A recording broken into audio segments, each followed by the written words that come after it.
Almighty God, who in your infinite wisdom and providential goodness has appointed the offices of leaders and parliaments for the welfare of society and the just government of the people, we beseech you to consider with your abundant favor us, your servants, whom you have been pleased to call to the performance of such important responsibilities in this land. Let your blessing descend upon us here in Parliament assembled, and grant that we may, as in your presence, treat and consider all matters that shall come under our deliberation, in so just and faithful a manner as to promote your honor and glory, and to advance the peace, prosperity, and welfare of our country, and of those whose interests you have committed to our charge. Amen.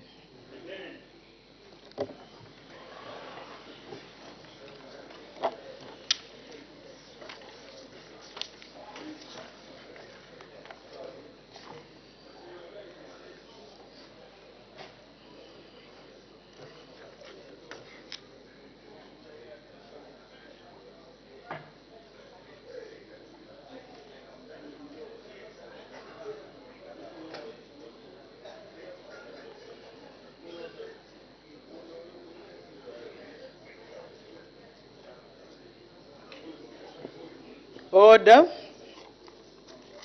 Honorable members, I have two announcements to make. The first one is that, honorable members, I wish to inform the House that Dr. Agawal's Eye Hospital has been granted permission to conduct a free comprehensive eye screening exercise for members of Parliament and staff. The exercise aims at promoting eye health care through early detection and treatment of common eye ailments.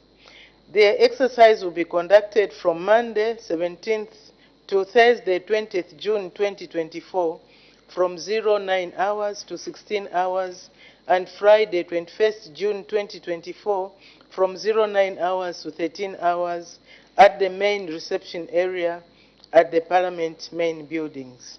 Interested members are therefore encouraged to find time to participate in the exercise.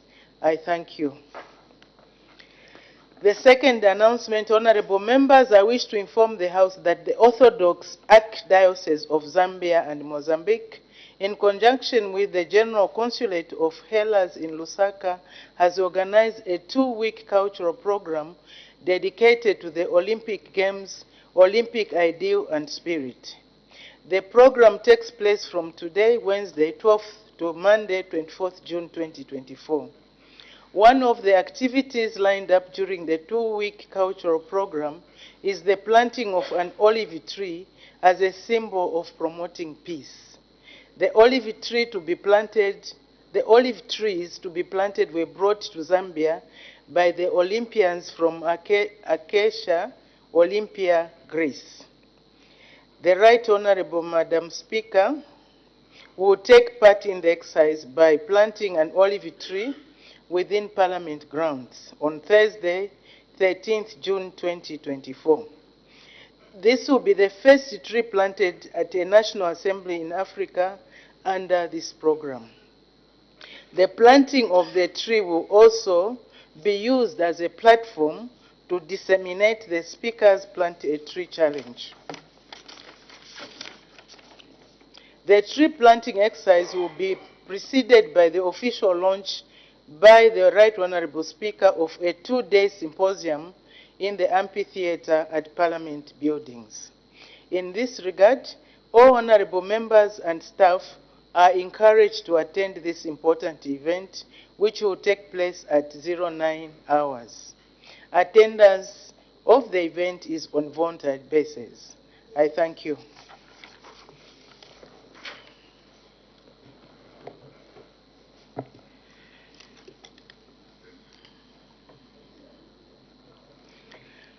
Urgent matters without notice. I see 2 indications.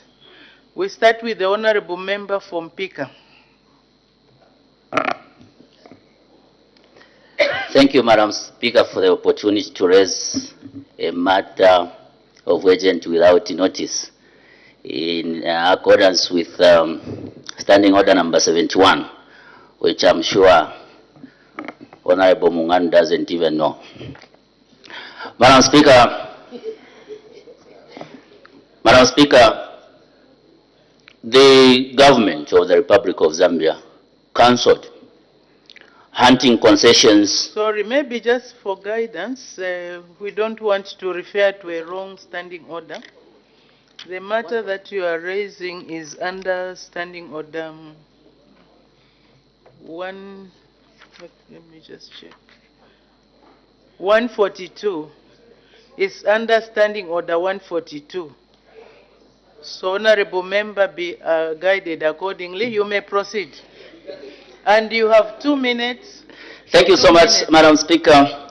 The government of the Republic of Zambia cancelled hunting concessions in my constituents under Luawata and Mpamazi. As a result, animals have been the number of animals has been growing. In this regard, Madam Speaker, we have a high rise in terms of animal-human conflict. Every day in Nabwaria, Madam Speaker, we are receiving reports of wild animals killing people, destroying their houses.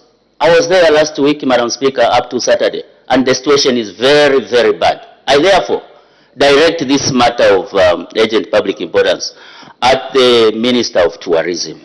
Madam Speaker, he should send his officers on the ground to control the animals. Otherwise, we won't find any human being there. They would have been wiped out by wild animals. Madam Speaker, I seek your indulgence. Thank you. Thank you very much, Honourable Member from Pika.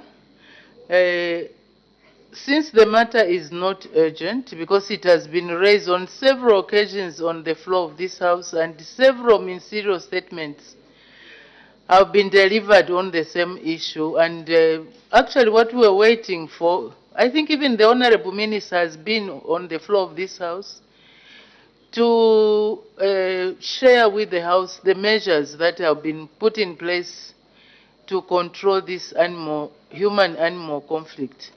So the Honourable Member is advised to put in a question if he wants that particular matter to be addressed. Thank you. The Honourable Member for Kamfinsa.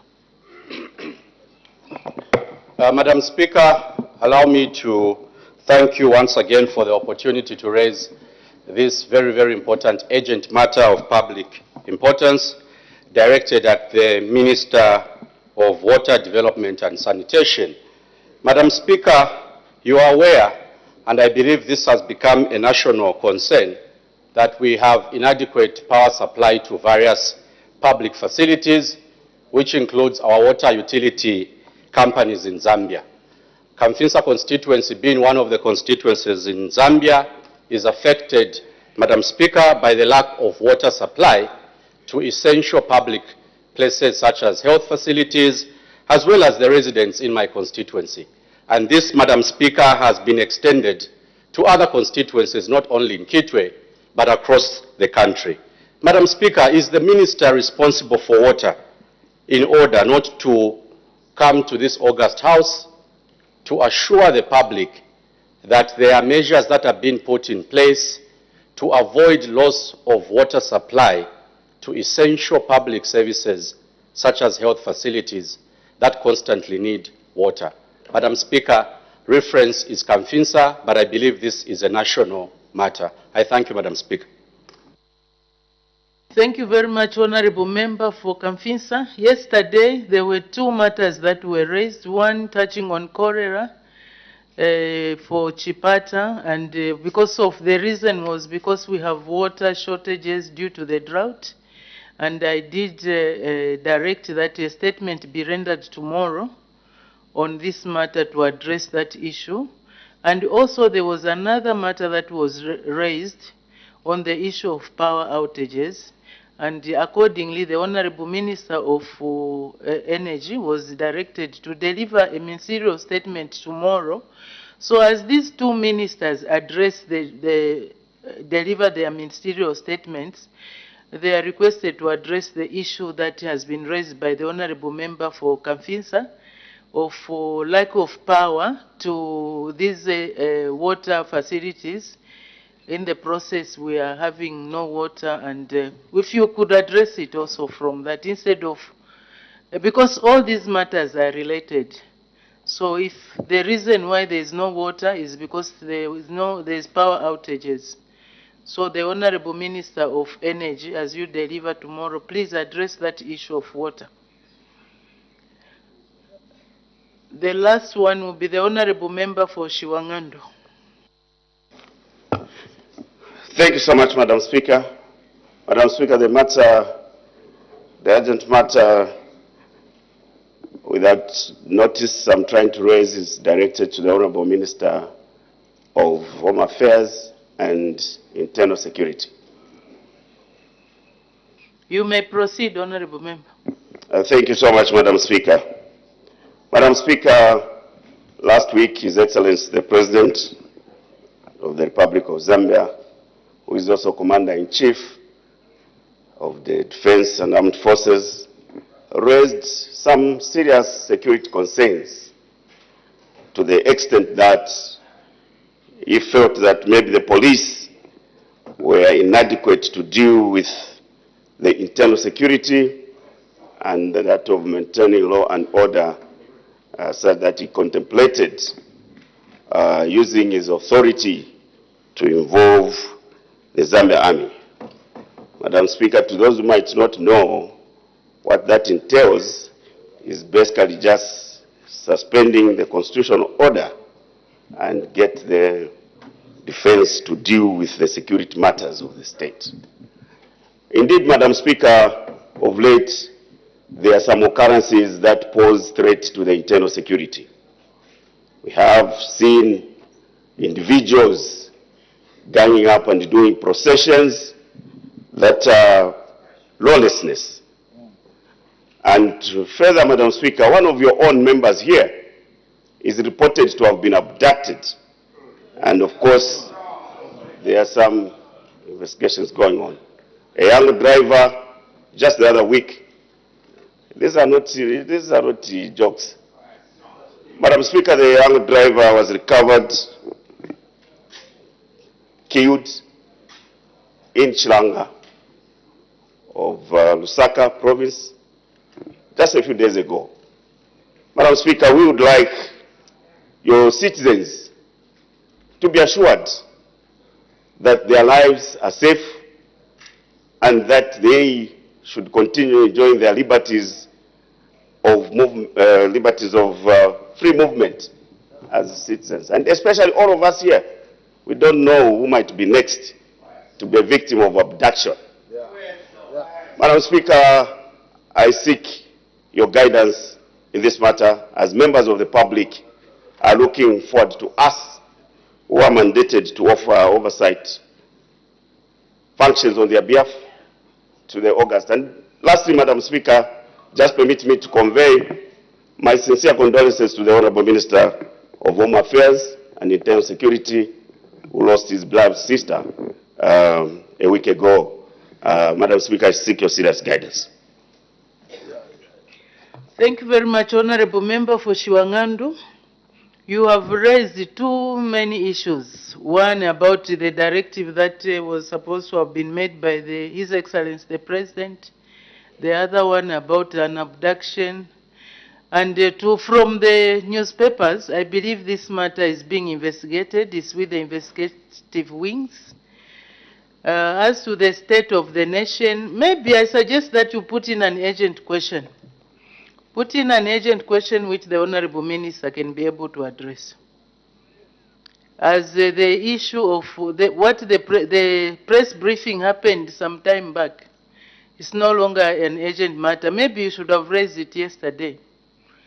But anyway, our rules only allow 3, so we are caught up by our own rules. But the urgent question will be able to address your concerns. So put in an urgent question. Thank you very much. That concludes urgent matters without notice. The next is a question for oral answer understanding order 80. The Honorable Member for Chilubi. 343, Madam Speaker. The Honorable Minister of Community Development and Social Services.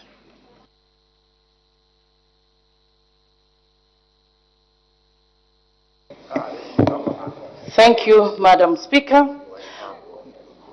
Honorable Fube is asking the Honorable Minister of Community Development and Social Services the following questions.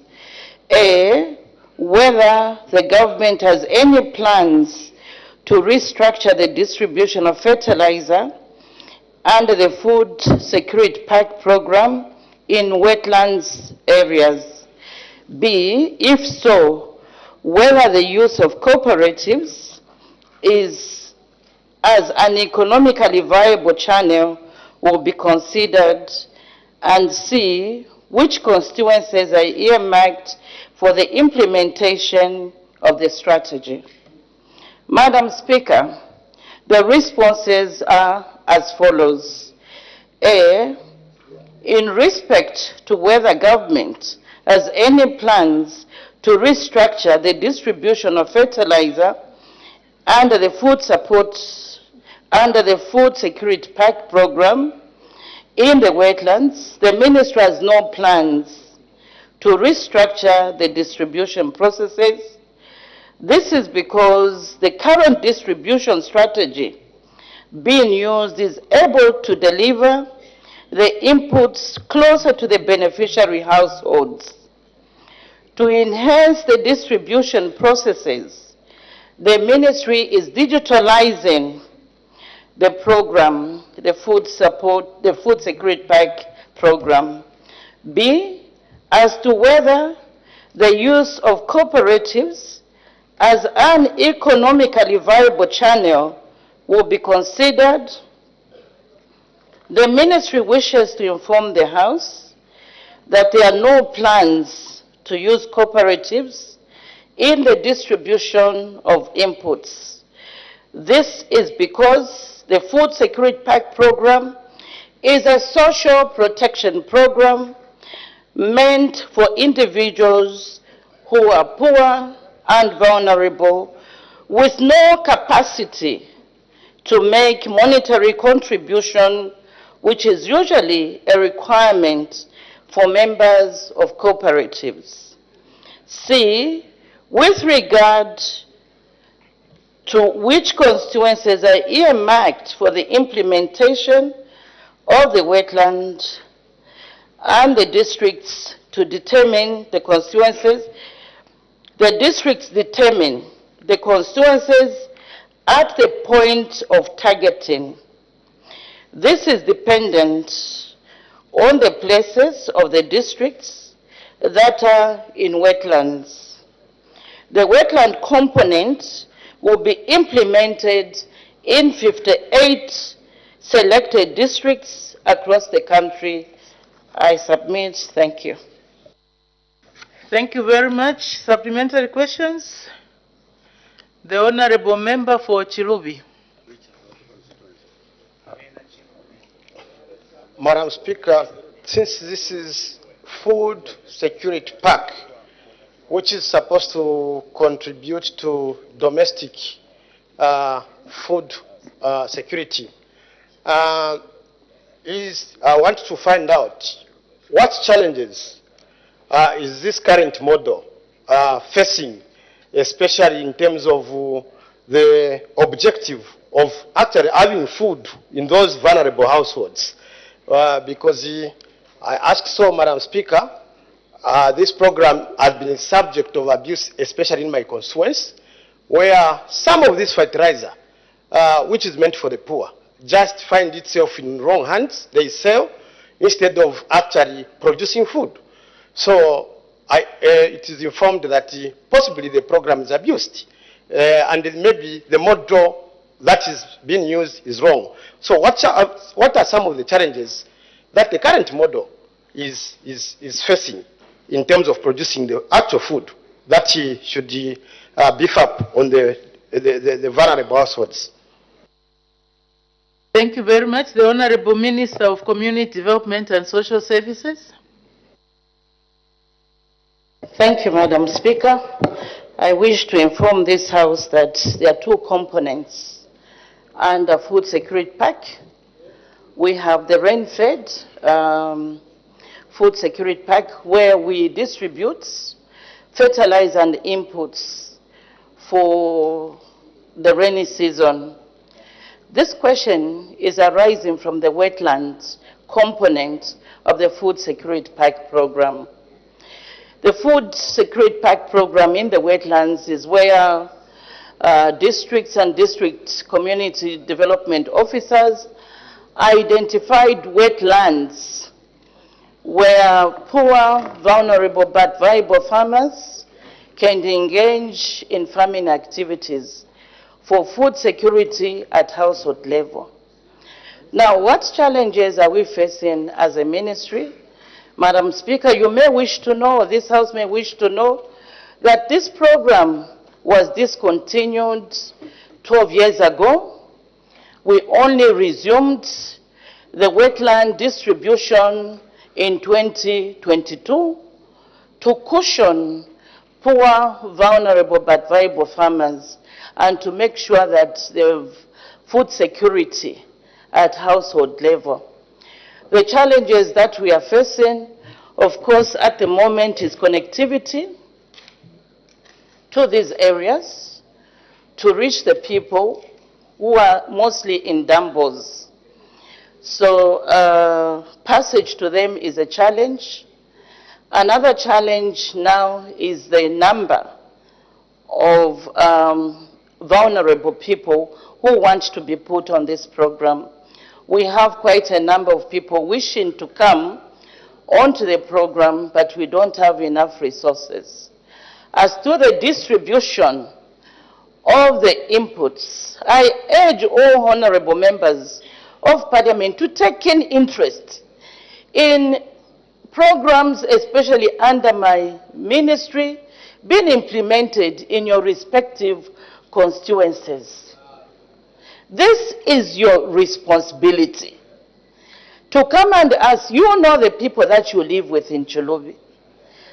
To come and ask me what the challenges or whether it will benefit you, honorable members of Parliament, if you paid keen interest in the programs, especially under my ministry, because these are social protection programs meant for poor, vulnerable people. And I always tell people that we should not take politics to social protection programs, because these people need food, they need every grain, they need every kilo of the fertilizer that we distribute. When we release these fertilizers, these inputs from the capital city, Lusaka, please follow up and make sure that they reach the intended beneficiaries. Of course, the ministry as officials, but be that extra eye to make sure that that poor woman in Chulubi has received a fertilizer and an input, and very quickly will be able to uplift that household and break the vicious cycle of poverty. I submit. Thank you very much. Honorable members, as we ask our supplementary questions, let's ask them precisely and to the point so that we don't lose a lot of time. I noticed yesterday that honorable members were debating instead of asking questions, but being the first day, I allowed it. But today we need to catch up because we have a lot of business on the table, on the order paper. So the honorable member for Kamfinsa. Madam Speaker, allow me first of all to thank the Minister responsible for community development for providing a response on some of the steps that have been taken to make this program work. I, however, note that the question that was asked by the MP for Chilubi relates to wetlands. And in your response, Minister, you informed this nation that there's a challenge of connectivity in wetlands. And there are plans by your ministry to digitize the system.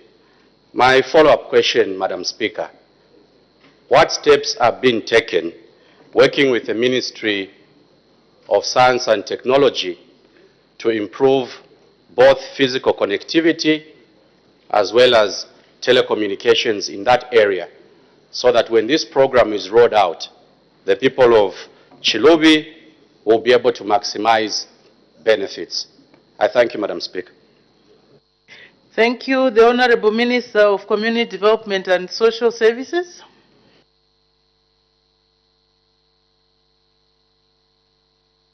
Thank you, Madam Speaker. The digitalization that I referred to was the data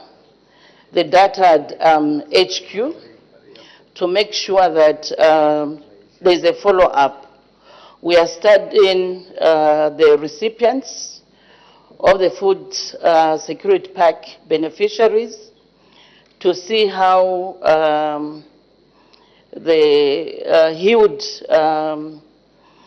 how much yield they got, and whether it has made any changes in their lives. And also to get feedback, to have a history on all the beneficiaries on this program, so we can make a decision whether it is indeed viable or it has implications, why other governments decided to discontinue it. But in terms of connectivity, yes, we're having challenges in getting to these hard-to-reach areas. We are in constant touch with the Ministry of Science and Technology, and they're working on it. And within 2-3 months, we'll see that connectivity in the country improves. I submit. Thank you very much. I was looking out for the Honorable Minister of Science and Technology. Those antennas that were promised, I remember last time I asked, they have not been done. So can we have those antennas installed, Honorable Minister? The Honorable Member for Lundazi. Madam. Thank you, Madam Speaker, for giving the people of Lundazi a chance to make a follow-up question to the Minister of Community Development. Honorable Minister, I want to acknowledge that you are one of the ministries which is really helping our people, especially us who are coming from poor communities. Not about sports, I'm saying the Ministry of Community Development. Honorable Minister of Community Development and Social Welfare. Being a social program, can you maybe give me a chance? Yesterday we worked very well when Nkand was not here. Order, honorable members. Like I said yesterday, these proceedings are broadcast live. So the members of the public, including your constituents, are watching and seeing what we are doing. And honorable members, when you take the floor, address the chair Do not start addressing each other and chatting with each other. We are losing time. You know, our time is, we have to work according to time. So let's not squander it unnecessarily so that we go through the order of proceedings. You may proceed. Thank you, Madam Speaker. Honorable Minister, there are people in our constituency, especially Lundazi, who are in wetlands. Elephants devastated all their crops, and at the moment, they do not even have where to start from. The people in Kachenche, in Mutuanjov, all those areas, the elephants came and trampled, and we brought it to the attention of the minister, but no assistance has been given to those people. When asking about restructuring, Madam Minister of Community Development, would you be in a position to use your authority and power and see how you can be able to assist these people, especially that DMMU cannot manage to assist everyone? I submit, Madam Minister. Thank you. The Honorable Minister of Community Development and Social Services. Thank you, Madam Speaker. Madam Speaker, there's a new program coming in my ministry called the Emergency Social Cash Transfer, responding to the droughts. This is in response to the declaration of a drought as a national disaster and emergency by the President on the 29th of February this year. But we've taken note of areas such as Lundazi, Nabwalia, where the Honorable Member of Parliament from Pika is in Fuwe, to see that our beneficiaries who lost their crop due to the human-animal conflicts are also taken care of under that emergency social cash transfer program. Madam Speaker, next week I'll be coming to this House.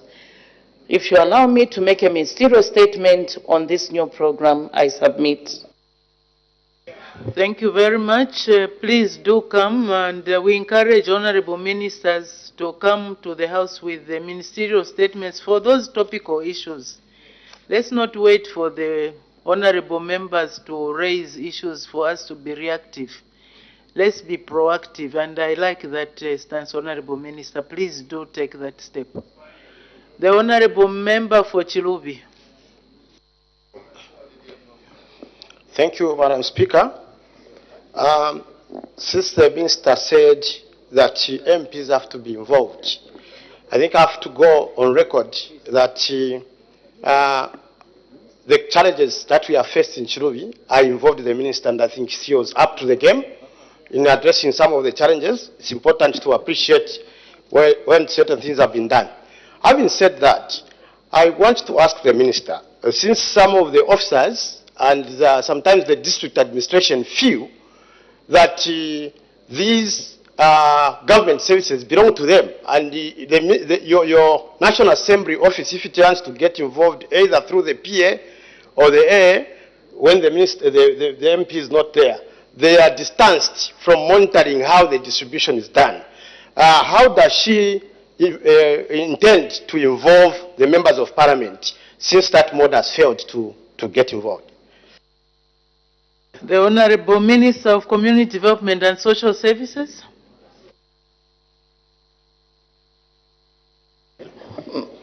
Madam Speaker, there's someone behind me who's saying I should say I don't know, but I know where Honorable Member of Parliament for Chilubi is coming from. It's these political conflicts. I've always cancelled the Honorable Member of Parliament for Chilubi to get involved in the programs, especially under my ministry. And I've guided our officers in Chilubi to work professionally. So I don't really understand how it could inconvenience him if he's staying on his lane and he's got the support on the ministry. He has our support. Madam Speaker, when it comes to distribution of any resource under the Ministry of Community Development, we don't take any interference kindly, because this, like I said earlier, there are social protection interventions for very poor people who need every resource. So I've always counseled him and encouraged him to go through the Office of Social Welfare or Community Development in Chiluvi. I submit. Thank you very much, Honorable. The list keeps on growing. We need to move. Honorable Member for Kasanengo.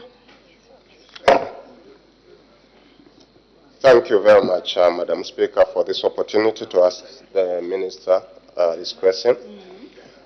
Through you, Madam Speaker, I wanted to find out from the Minister on the floor if her ministry has managed to identify the right crop to support the farmers in the wetlands areas with, because I know that the maize might not do so well. Now, in conjunction with the Ministry of Agriculture, have they supported or have they identified the right crop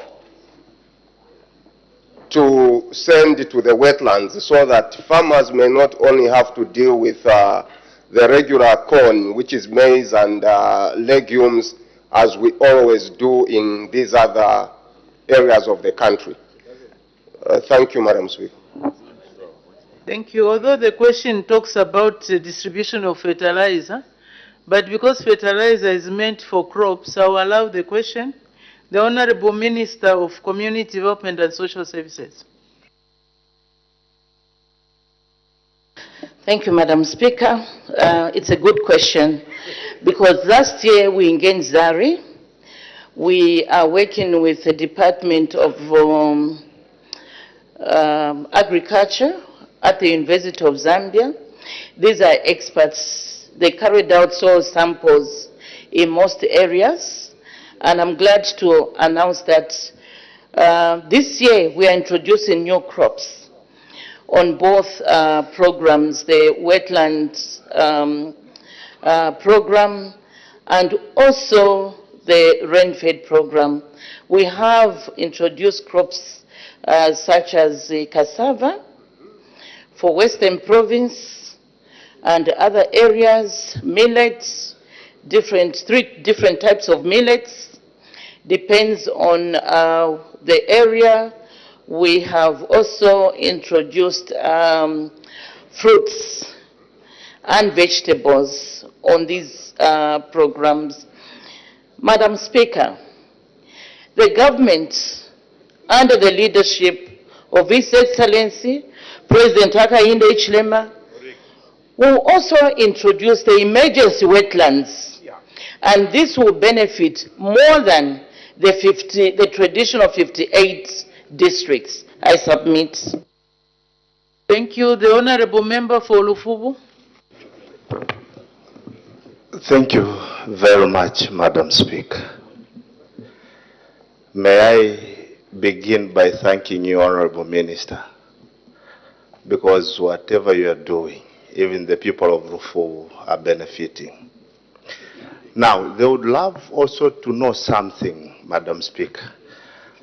Being the constituency that has got more vulnerable but viable farmers, looking at the parks that are given to that part of the country is too small.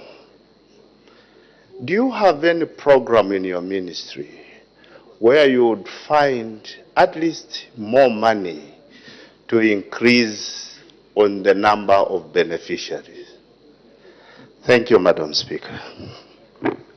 Thank you. The Honorable Minister of Community Development and Social Services. Thank you, Madam Speaker. Again, I want to announce to this August House that we carried out a rapid enumeration during the break where we scaled up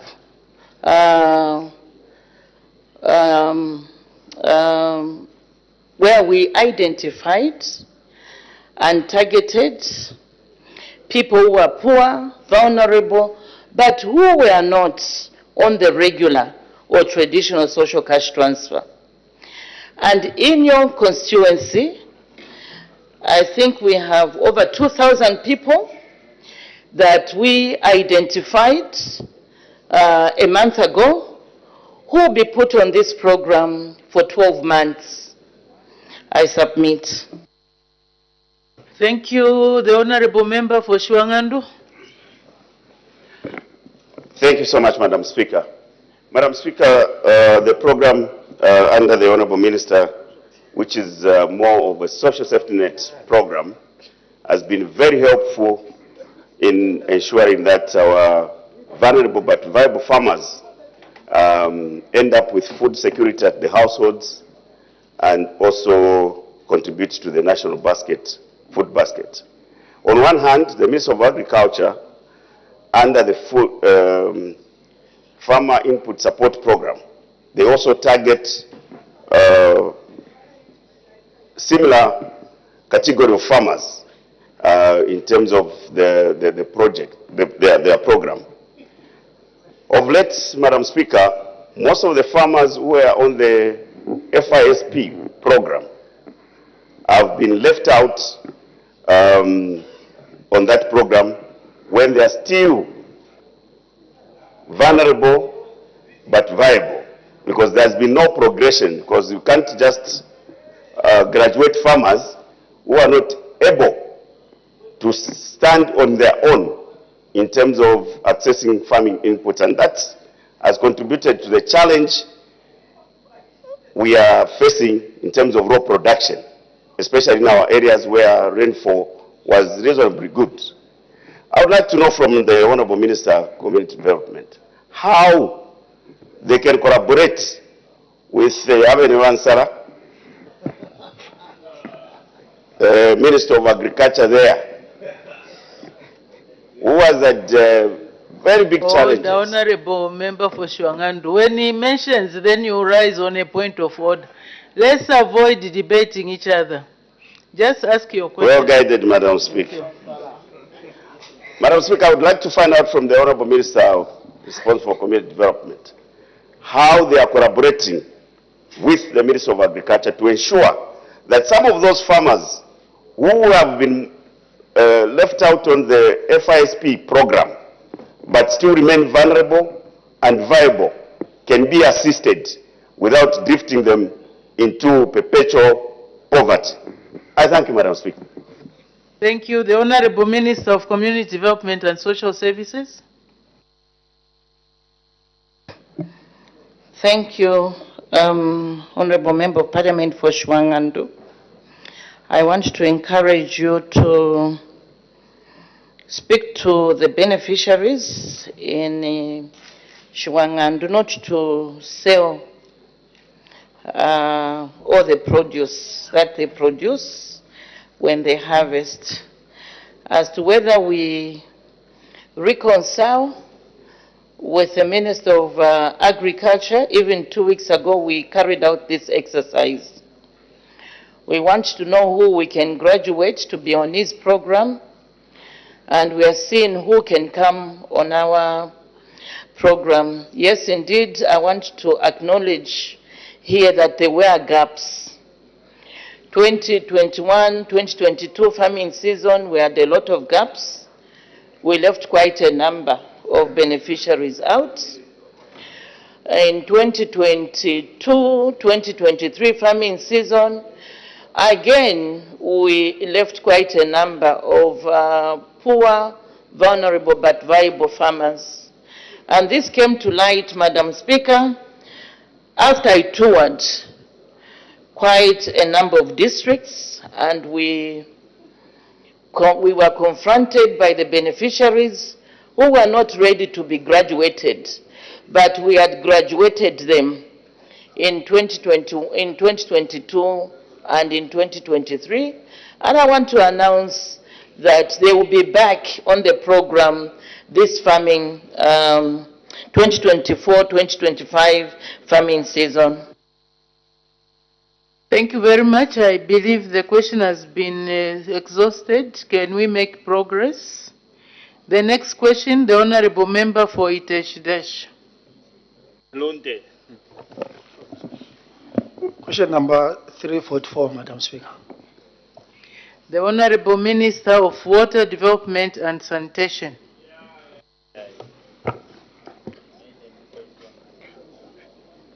Madam Speaker, Honorable Mutinto Viteji asks the Minister of Water Development and Sanitation whether the government has any plans of constructing a water reticulation system in Iteji district, and B, if so, when the plans will be implemented.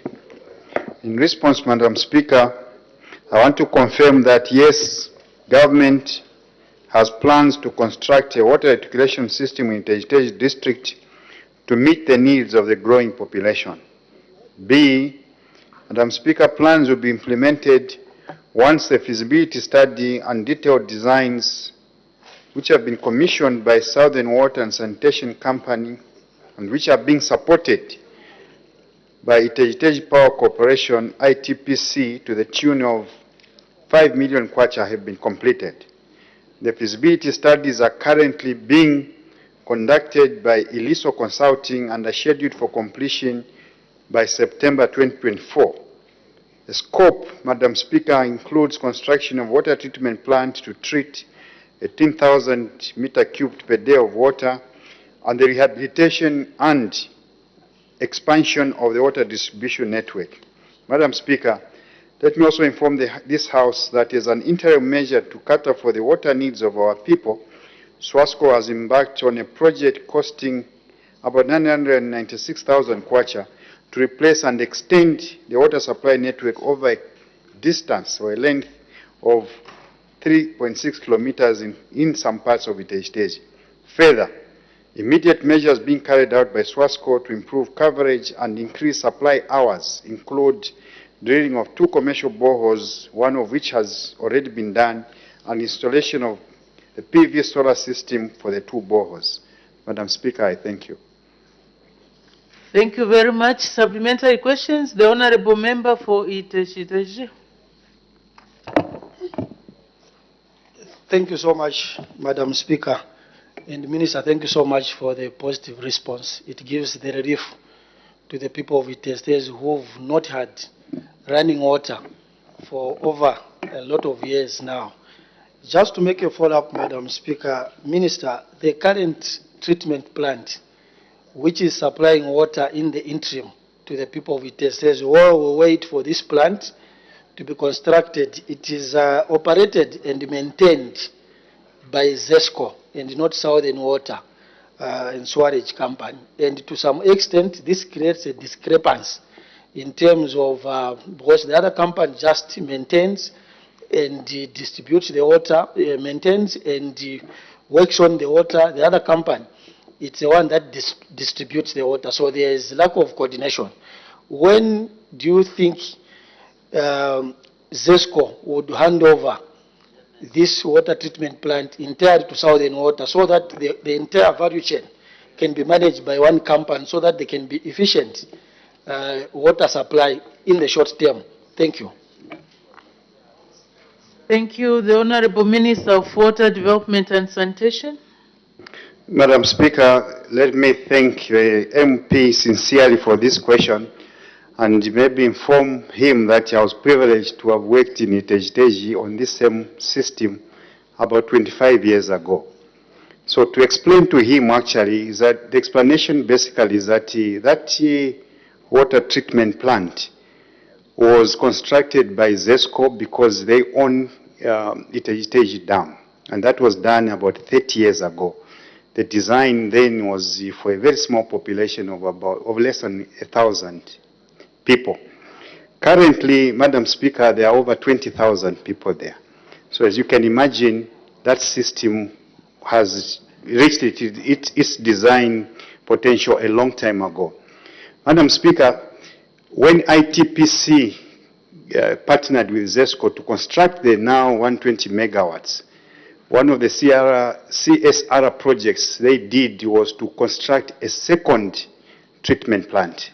So there's a second treatment plant now with a total capacity of about 3,500 meter cubed per day.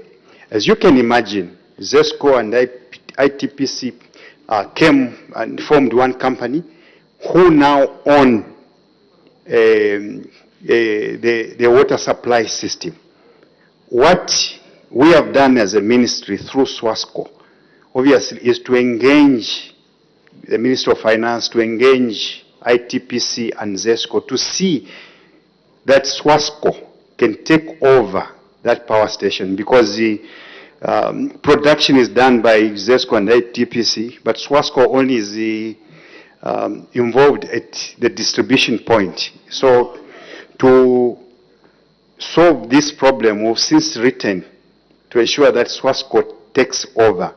And this is coming very, very soon, because we believe that this is the right thing to do, because SWASCO has necessary expertise to ensure that the expansion program is done, and also that the maintenance is done well. Madam Speaker, I thank you. Thank you very much. Since the honorable member who asked the question is satisfied, I've seen indications we need to make progress. Honorable member for Ron, you have an interest in Iteji. Very much, Madam Speaker, and thank you very much for giving me an opportunity to raise a follow-up question. Madam Speaker, before I pose my question, allow me to express our sincere gratitude as the people of Ron constituency, and on behalf of my elder brother, Honorable Rusare Simbao, through the leader of government business, to convey our sincere gratitude to His Excellency the President of the Republic of Zambia for presiding over shaft number 28, which the President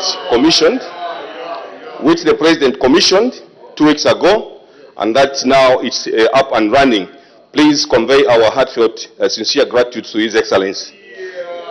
Madam Speaker, now that we have a lot of drought, and shaft number 28 is holding 170 million cubic liters of water, which have since been started pumping out, and this water is being channeled through streams from Rwansha into Kafubu River, through Kafue River, and Kafue River passes close to Itezi. Honorable member for Itezi is asking about water reticulation in Itezi. Honorable Minister, here is a question.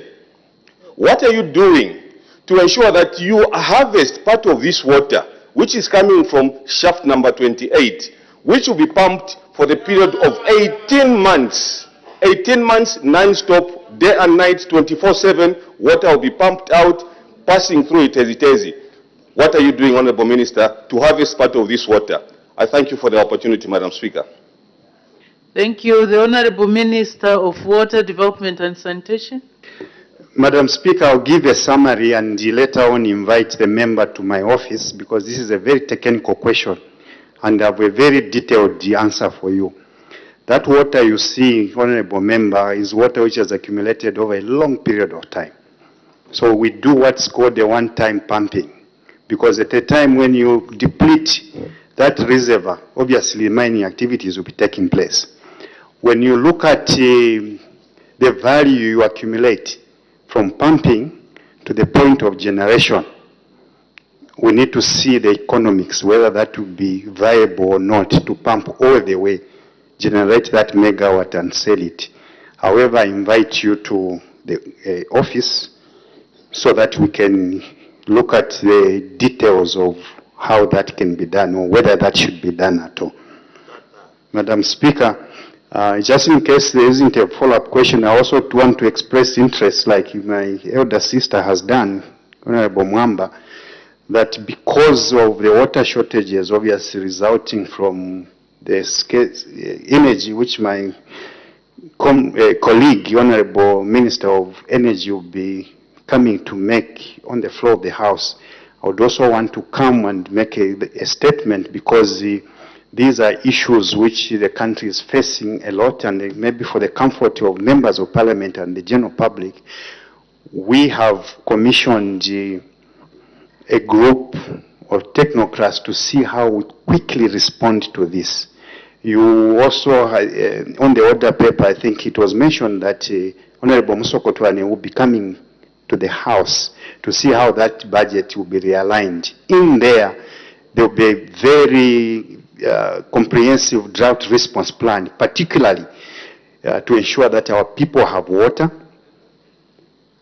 from boreholes, their people have water from the existing plants. So we are looking at solar solutions for some of these plants. So we believe that we'll be able to mitigate these deficits of water in a very, very big way. Madam Speaker, I thank you. Thank you very much. Since there are only two, I will allow the two. The Honorable Member for Feira, followed by the Honorable Member for Lufu. Thank you, Madam Speaker. Madam Speaker, indeed, I also have an interest in this somehow. My question really, the Minister said that there are feasibility studies that are going on, and when they are concluded, that's when the project will be undertaken. But my question is, I know that when these studies are going on, they have a time frame. When are the feasibility studies going to come to an end? I thank you. The Honorable Minister of Water, Development and Sanitation. Thank you, Madam Speaker. Again, I'll take advantage to give you more information. The feasibility studies, first and foremost, will be completed at the end of this month, at the end of September. And already we've engaged ITPC and ZESCO to see how they can give us more funds under that CSR on which they did the second plant. So ITPC and ZESCO are putting money aside to ensure that now we move from about 3,500 meter cubed per day to about 18,000 meter cubed per day.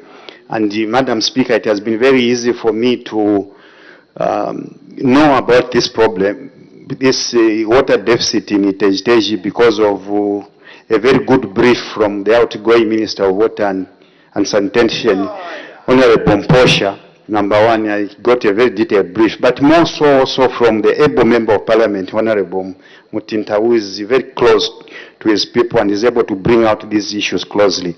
I encourage all the other members to do this because water is life, and we want to see that we provide this resource in a timeless manner. Madam Speaker, I thank you. Thank you very much. The last question will be from the Honorable Member for Lufubu. Thank you very much, Madam Speaker.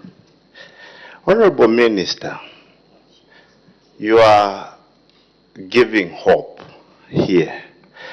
But when it comes to water, there are companies that are mandated to deal with those issues. And these companies are facing challenges, most especially the cost of chemicals, cost of the material they use. Is your ministry doing anything to make sure that these companies start making profit in order for them to give quality service to the people? Because that issue in Iteji, you will find that the company mandated to do that has failed to do it because they are making losses. And that, Honorable Minister, I'm sure you know. Thank you, Madam Speaker. Thank you. The Honorable Minister of Water, Development and Sanitation. Madam Speaker, let me thank the Member of Parliament again for Lufubu for that very, very important question. Indeed, when you look at the water sector, one of the biggest cries in this sector is the tariff. The tariff is low because over the years, the country has seen water as a resource which has to be given free. And yet, it's very, very expensive to abstract that water, to treat that water, to transmit that water to the relevant storage tanks, as well as to distribute that water, to maintain the system. So the tariff actually being charged to all of us is so low that most of these companies, first and foremost, are not making a profit. Further, Madam Speaker, for the rural population, I think the cost of drilling has been very, very high over the years. Madam Speaker, I will be coming to the House soon to see how we put in, first of all, the necessary legislation. But also we are actively engaging drillers because we believe that most of the costs for drilling are too high, way too high. And I've made a lot of progress, again, with the guidance of my colleague, to see how we engage these drillers for prices to come down. Further, Madam Speaker, we've engaged all the boards of all the water companies right now to ensure that they wake up and make their companies viable. We need solutions to the water problems we are facing.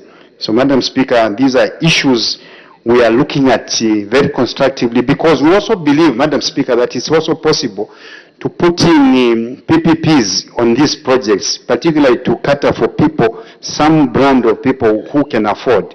But we are not going to forget the poor, and you will see a very comprehensive response in the drought response, which Honorable Stumbeko Musokotwani will be presenting before this House as he aligns the budget.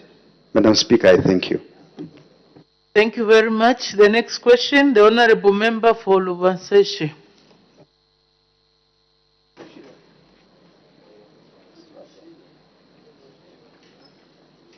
Honorable Member for Lubanseshi.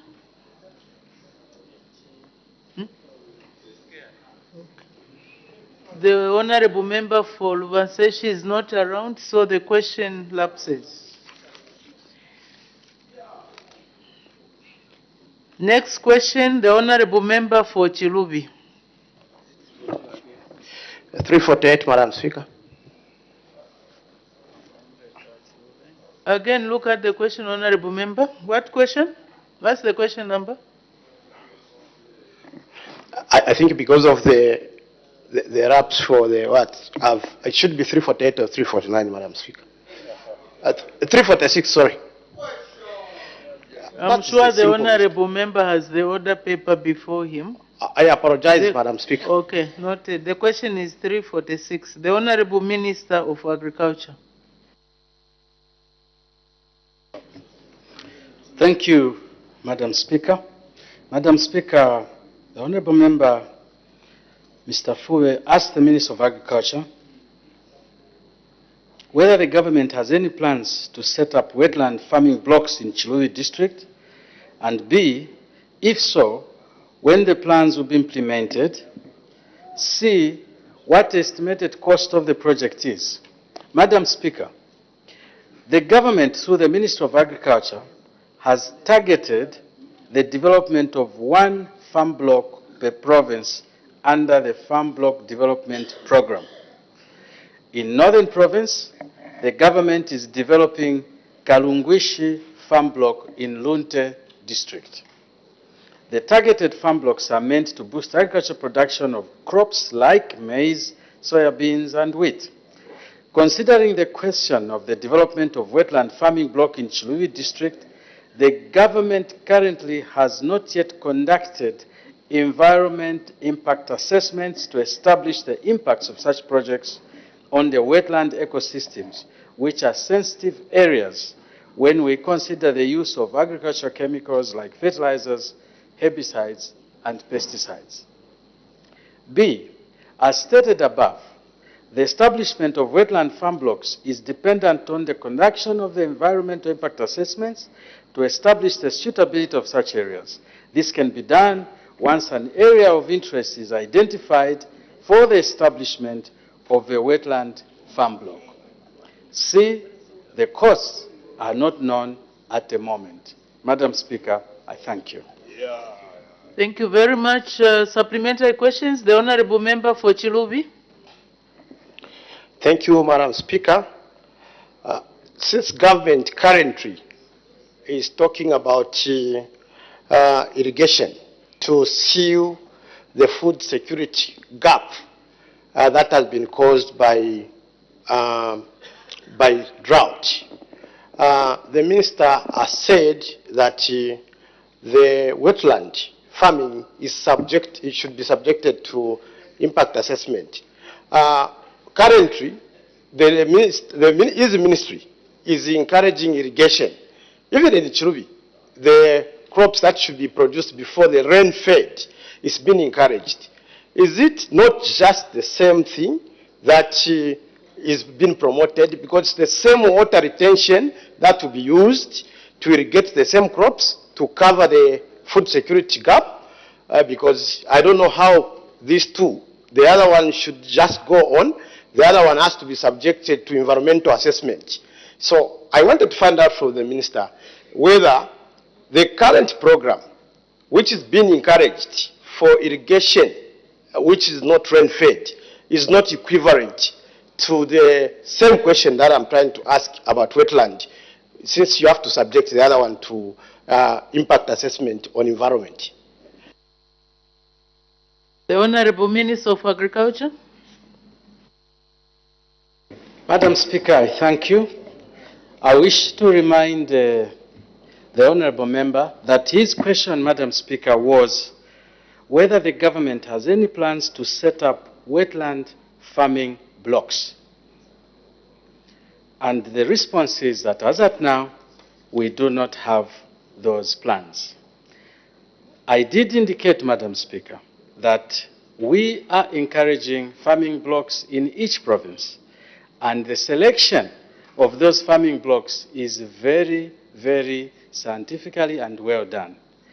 Right now, one needs to be very careful to put up a big farming block in a wetland area.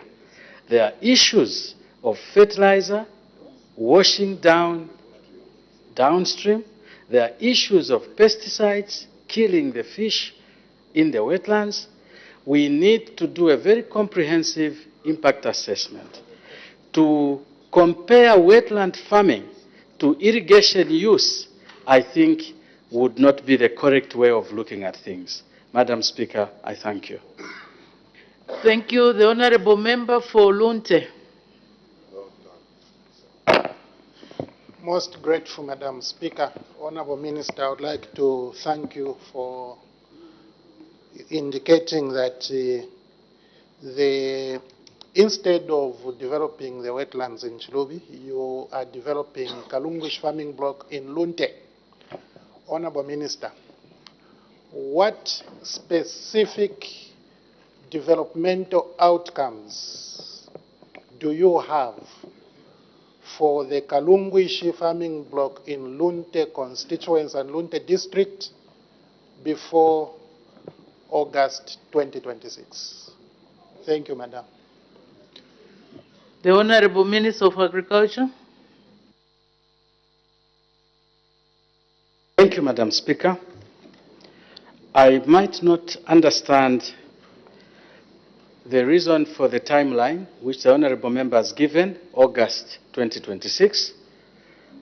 Our developmental pattern for the farm blocks is very well coordinated, and what farm blocks we are concentrating now are actually Luena, in the Luapula province, Kalumwange in the western province, Musokotwane in the southern province, and we are also looking at Shikaveta in Lusaka province. However, this does not mean that we are not encouraging investments in the other farming blocks like Lunte. In fact, we have received quite interesting interest in the farm block. Madam Speaker, what the government does is that when the land has been identified, we put in roads, we put in electricity, the way we are doing in Luena and Shikaveta. And once these are done, we encourage the heavy investment deliberately into that direction so that we can have, ultimately, the whole issue is to increase output of crops, the different types of crops, maize, wheat, rice, sorghum, cassava, millet, whatever it might be, which the investors would like to put in. Madam Speaker, I thank you. Thank you. The Honourable Member for Chilubi. since the minister did indicate, which I agree with him, that wetland would venture, I think the minister is more focusing on conventional farming, which brings in these fertilizers. Currently, there is small-scale farming going on in Chilubi, in wetlands, and because we have a lot of plains there. And among the crops that have been done is rice and many other, even maize to some small scale. And I think currently these have not posed a serious danger on the ecosystem, especially in Chilubi.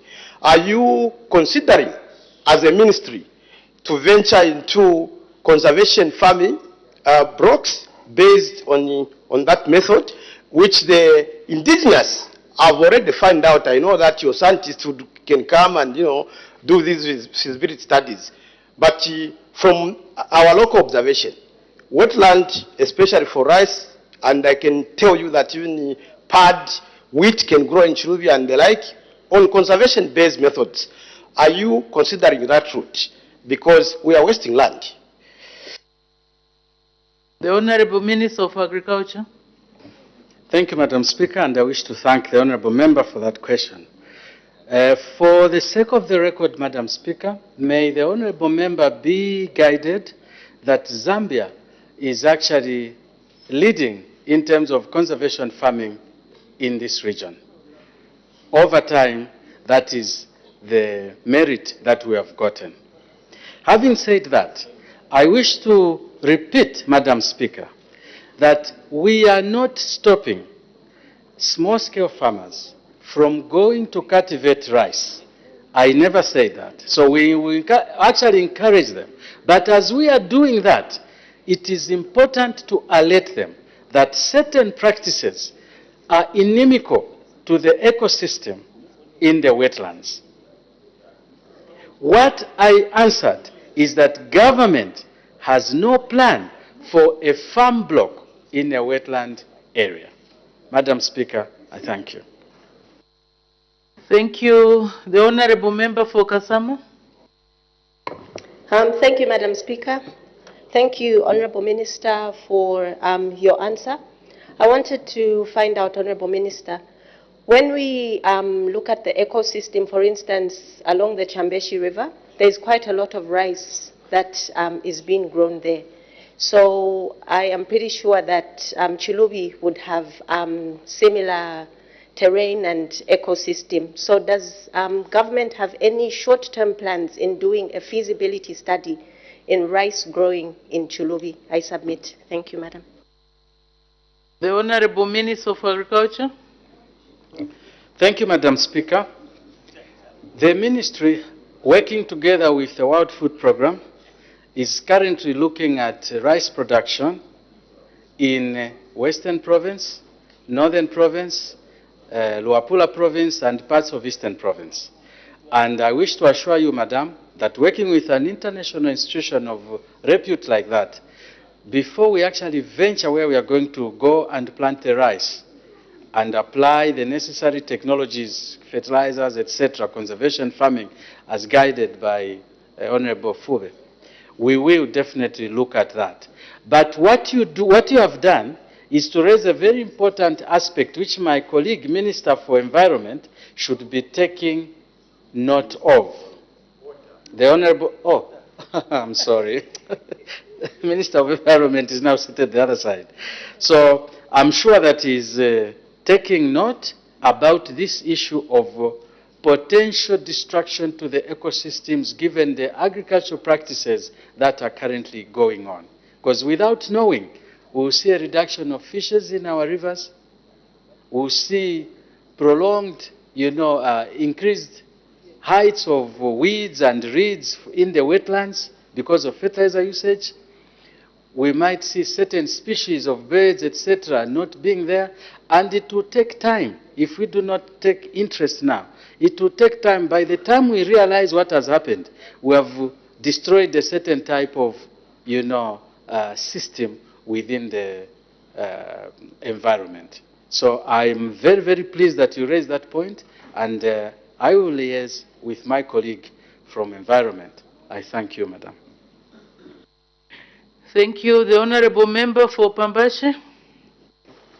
I'm very grateful, Madam Speaker. Madam Speaker, the Minister did state his desire of developing the farm blocks, and I developed interest when he mentioned the Luena farm block that is in Kawambwa district and large of it in Pambashe constituency. Madam Speaker, when the Honorable MP for Lunte was asking the development plan for 5 years, 2021, the minister visited Luena farm block and found some roads that were taking shape to prepare for farmers to take up even the core ventures like the Green 2000.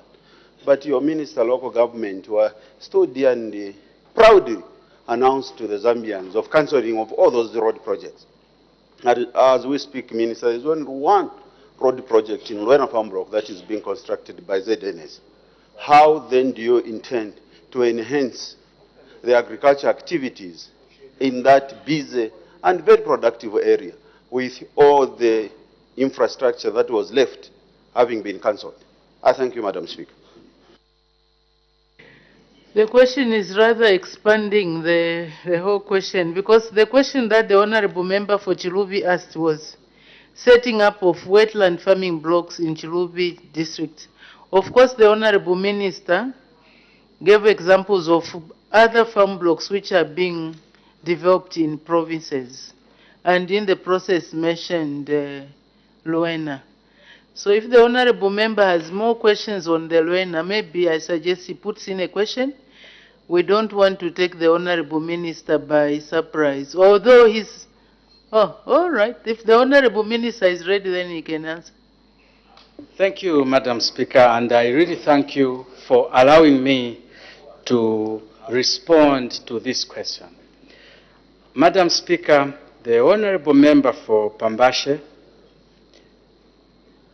knows very well that the current government has actually is constructing a road connecting Luena from the other side, from the northern side, which road was an impediment to the development of the Kawambwa sugar farm, which is going to be the largest avocado farm in this part of Africa. Secondly, Madam Speaker, yes, things which were not properly done were cancelled, but Madam Speaker, when we properly did the tender, we have now put Zambia National Service and Road Development Agency to do the roads in a manner that is supposed to be done. I wish to go further, Madam Speaker, that the farm block Luena has had no power for a very long time. Not because of anybody's fault, but because... The Honorable Member for Pambashe, you asked a question, yes, it's being answered. You asked for it. Order. I would encourage honorable members to visit their constituencies and see what is on the ground. Yes. May the Honorable Minister continue. Madam Speaker, the New Dawn government has spent money to pay ZESCO, and power has been brought to Luena farm block. You go and visit, you will notice that power has come to Kawambwa Sugar, and as we are talking, the power is now being taken to the Green 2000 farm, which has had no power and was using more than 6 drums of diesel every day to run the farm. So, Madam Speaker, the New Dawn government is doing the right things. That's why I'm extremely happy that the Honorable Member for Pambashe is updated on what is happening in his constituency. It is important, as you said, that we know what is happening. The New Dawn government is working very hard in that area. And the Luena farm block, for the sake of the Honorable Member who had asked, that's why I said visit Luena, you see, it is actually going to be a marvel. Yes, we are improving on what we found, and that is the way it's supposed to be. Madam Speaker, I thank you. Thank you very much. On that note, since we look like we are expanding the questions, I think the question has been adequately answered. We go to the next question, the Honorable Member for Kalabo Central.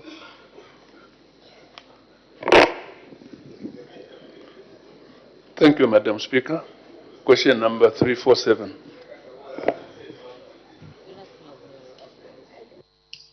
Thank you, Madam Speaker. Madam Speaker, Mr. Miotu. Okay, sorry, I was just observing honorable members who were still chatting. I wanted to draw their attention to the fact that I was watching them. So now we go to the next. The honorable member for Kalabo Central is the one who is supposed to ask a question. The Honorable Minister of Health. Thank you, Madam Speaker. Madam Speaker, Mr. Miotu, Member of Parliament for Kalabo Central, is asking the Minister of Health at what intervals rural health centers receive grants from the government, and B, what the grants are meant to cater for, and C, whether there are any plans to increase the amounts in each grant. Our response, Madam Speaker, is as follows. Rural health centers receive grants on a monthly basis. Every month, the Ministry of Health receives funding from the Ministry of Finance and National Planning, which include grants for the health centers. This money is sent to the district health offices, who then disburse the grants to the various health centers within their district. Madam Speaker, what the grants are meant for? The grants, Madam Speaker, are meant for daily running of the facilities, which would include paying for utility bills, buying fuel, drugs, food, cleaning materials, and whatever they consider important in the running of that particular facility. As whether there are any plans to increase, Madam Speaker, depending on the availability of funds, the government through the Ministry of Health may consider increasing the grants, except that for this year, the budget is being realigned because of the drought, and so resources may be scarce for increasing. Madam Speaker, thank you. Thank you very much. Supplementary questions? The Honorable Member for Kalabo Central. Thank you, Madam Speaker. Madam Speaker, health is life. Without life, no education.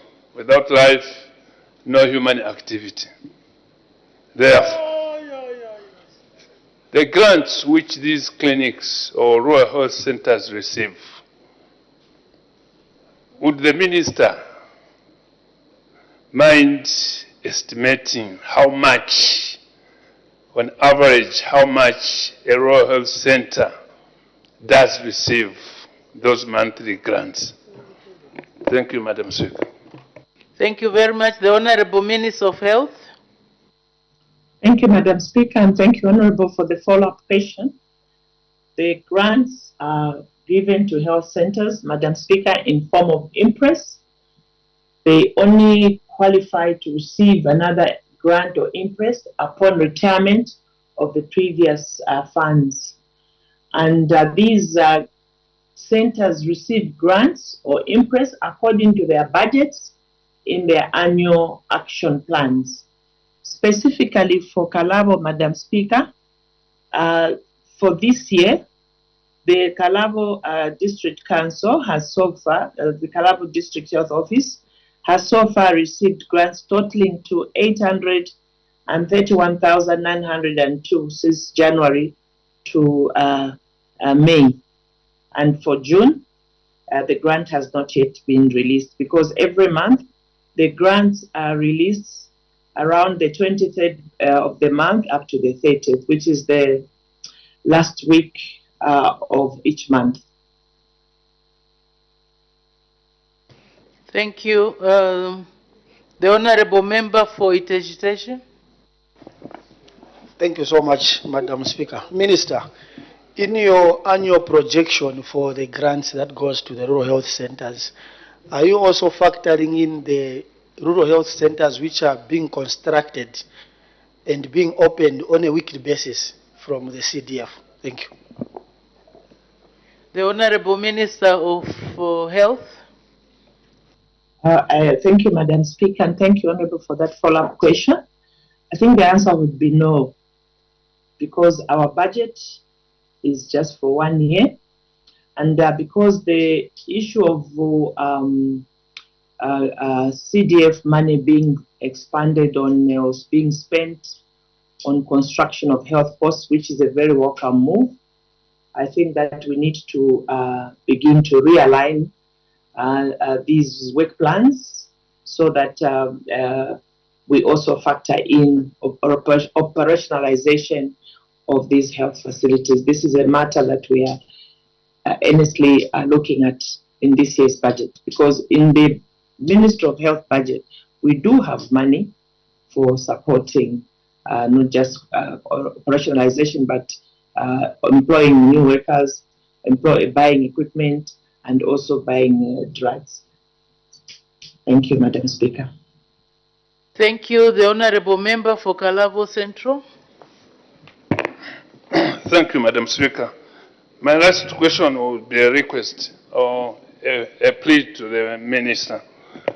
Would the Minister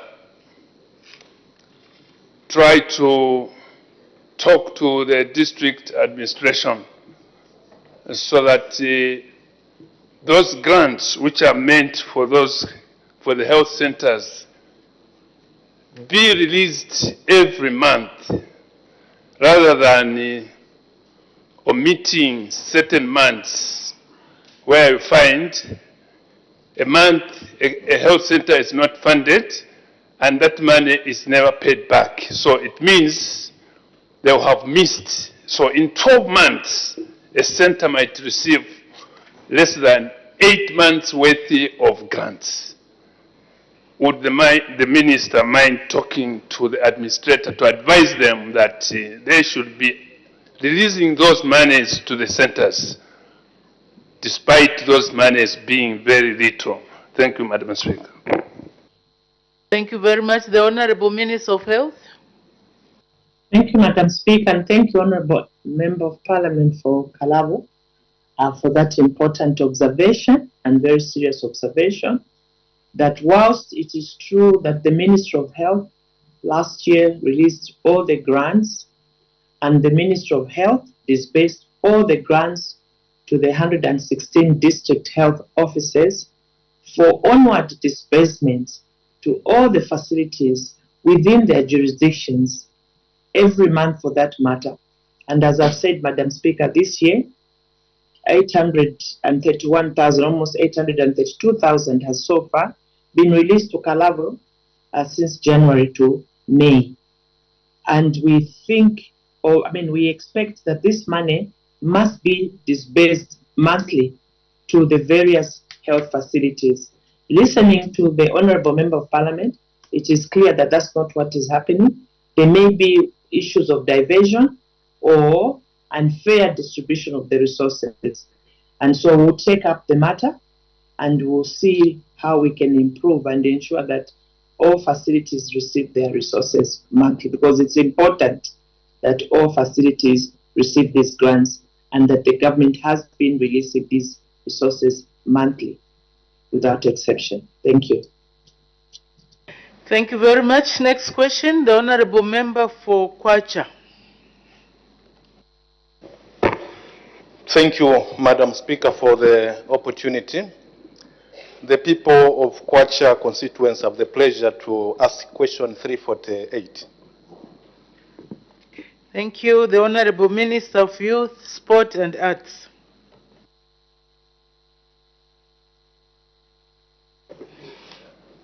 Thank you, Madam Speaker. The Honorable Member for Kwacha, Honorable Charles Mulenga, is asking the Minister of Youth, Sport and Arts the following questions. In A, whether the government has any plans to construct a sports stadium at Changanamai grounds in Kwacha parliamentary constituency.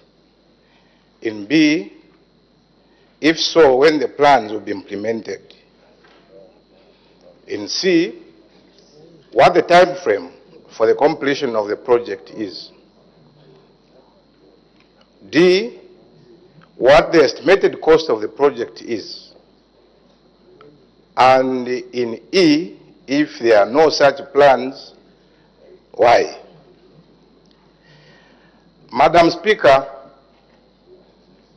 the area member of parliament may wish to note that the Ministry of Youth, Sport and Arts has no plans to construct a sports stadium at Changanamai grounds in Kwacha parliamentary constituency, as the ground or the land in question, Madam Speaker, does not belong to the ministry but to the local authority, that is the Kitwe City Council. So that now,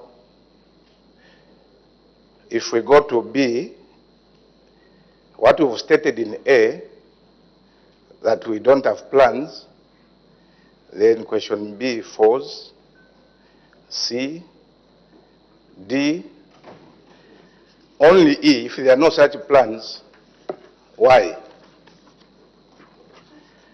Why, Madam Speaker, we don't have such plans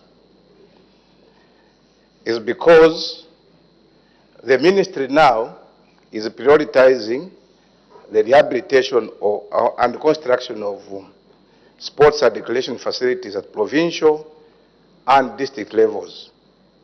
However, Madam Speaker, I wish to state that my fellow honorable member of parliament for Kwacha can see how best he can also utilize part of the CDF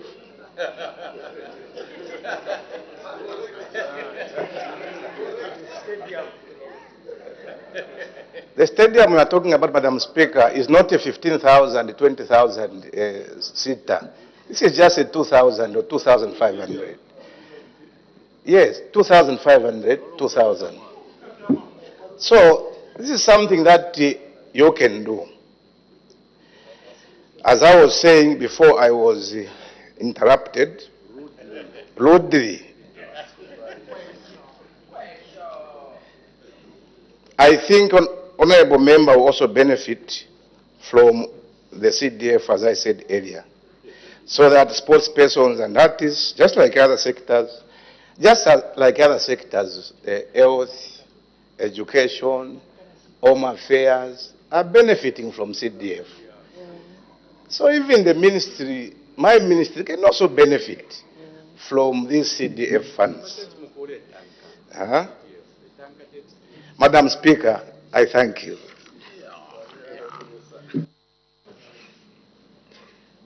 Supplementary questions, the Honorable Member for Kwacha.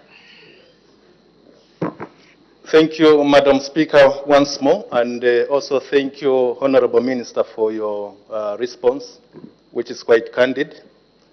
However, Honorable Minister, this ground, it has a historical background, and I'm sure you are aware of what I mean. It is one place which the council would like to develop by the government. And as we speak right now, there are a lot of encroachments taking place. So if we leave it the way it is, the situation, come next year, come 2026 and beyond, we will have no place.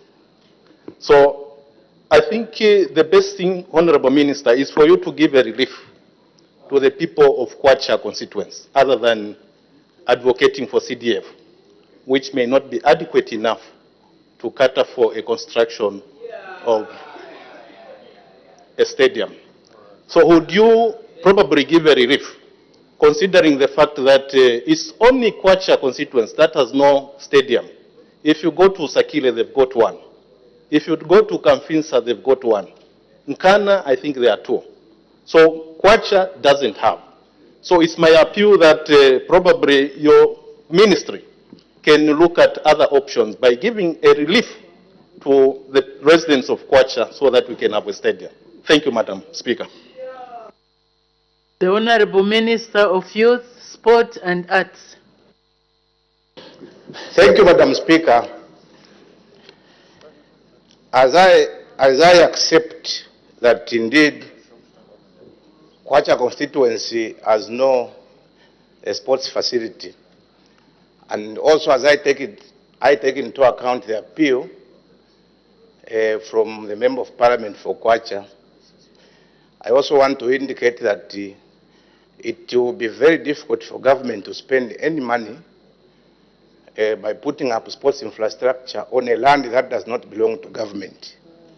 So first things first, before you start appealing for the sports infrastructure, make available the land that would belong to government before government may come in.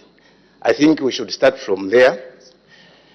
Even when I answered in that way that we should tap into CDF, Madam Speaker, you might be aware that in this Parliament, on the floor of the House, I made an appeal from all members of Parliament to support me in my quest to put up infrastructure in every district, or if not every constituency. Now, it's like members of Parliament couldn't heed to that appeal, but I believe that as I answer this question, we'll be able to engage and see how best we can tap into CDF. We should not shy away from tapping into CDF. That's number one. Having said that, Madam Speaker, government has, in its strategic plan of 2022 to 2026, we are putting up every year, trying to put up at least 3 sports infrastructure in every district, as I answered, or in every province, at least 1. Now, I think we have a big challenge that members of Parliament are aware that at one point, CAF and FIFA couldn't allow us to use Heroes Stadium. So the money that was allocated for sports infrastructure has been reallocated to both Heroes and the Manawasa Stadium, so that they can now be of the international standard. So we are aware that it's not everything that would tell our members of Parliament to do, but again, if we just allocate to 3, it means it will take years for us to reach maybe Kwacha, to reach Kaputa. And for the sake of records, I am the Minister of Youth and Sport, but I don't have a stadium in Kaputa. So all members of Parliament may also have the same cry. But I think we need to see how best we can try to help each other, like the way we are trying to help in Nyimba. Because I think Nyimba reached out to the ministry, Ron constituency reached out to the ministry. So on the three that I talked about, we wanted to consider Nyimba and Ron, so that we can meet somewhere. It's a question of meeting somewhere where they can also, as they tap into CDF, we also allocate some of the funds so that we put up sports infrastructure in the constituency. I thank you, Madam Speaker. Thank you. The Honorable Member for Bwacha. Thank you very much, Madam Speaker, for the opportunity to pose a follow-up question to the Minister of Sports, Youth and Arts, Honorable Elvis Nkando. Madam Speaker, the Minister in his response indicated that his ministry has no such plans to construct a stadium in Kwacha parliamentary constituency because the land in question doesn't belong to the government of the Republic of Zambia.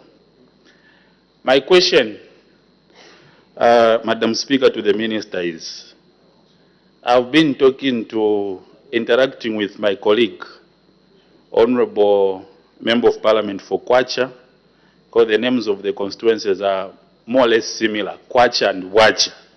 So as my brother, and we have been interacting. And in my interactions with him, I'm aware that he has already secured land. There is land in Kwacha parliamentary constituency, Honorable Minister. Now that there is alternative land secured by the MP, will your ministry move in to construct a stadium in Kwacha parliamentary constituency? I submit, Madam Speaker. Thank you. The Honorable Minister of Youth, Sport and Arts.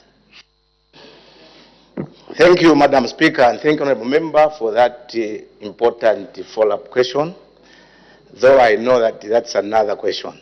But I'll attempt to answer. I'll start by saying that when I indicated of acquisition of land by government, it is just, Madam Speaker, one of the reasons that I cited. So it should not be seen that that is the only reason, because that land is not ours. It's just one of the reasons. That's why I had to also encourage members of parliament who wants to appeal to the ministry that they want a stadium, first and foremost to secure the land. Let that land become government land, then we can now start such processes. I just wanted to tell you that those are the first steps. That's number one. Number two, Madam Speaker, I remember vividly well that you had encouraged us that some of the questions that we are bringing on the floor of the House should be dealt with in our respective ministries. But a lot of members of parliament would want to come and ask a question on the floor without even make a try to engage a minister or those that are responsible in those ministries. So sometimes I want also to encourage members of parliament, the way Nyimba, as I said earlier, the way Ron constituents also did, by just engaging these ministries. Who knows, you may be part of those 3 per year that want to, including Honorable Kaponda, those 3 that want to construct. So it's not a question of trying to bring a question here so that you embarrass someone. No, it's a question of engaging each other. So, Madam Speaker, answering Honorable for Wacha, though it was a different question, indeed, that stadium is government. And as I said that in my response, that we are trying to make sure that in every district, we are going to make sure that at least there is a sports infrastructure in every district, Omlea Stadium. So that we can assure you that. I think let's start engagements so that we'll be able to look at how best we can try to help each other. I thank you, Madam Speaker. Thank you. I think we have sufficiently dealt with that question. I believe honorable members will need more time in the next to debate in the notes of motion. So we make progress. Notes of motion, the honorable member for Isoka. Thank you, Madam Speaker. Madam Speaker, I beg to move that this House do adopt the report of the Committee on Health, Community Development and Social Services on the devolution of primary health care services in Zambia for the 3rd session of the 13th National Assembly, laid on the table of the House on 11th June 2024. I thank you. Thank you. Is the motion seconded? Yes, Madam Speaker, the motion is seconded.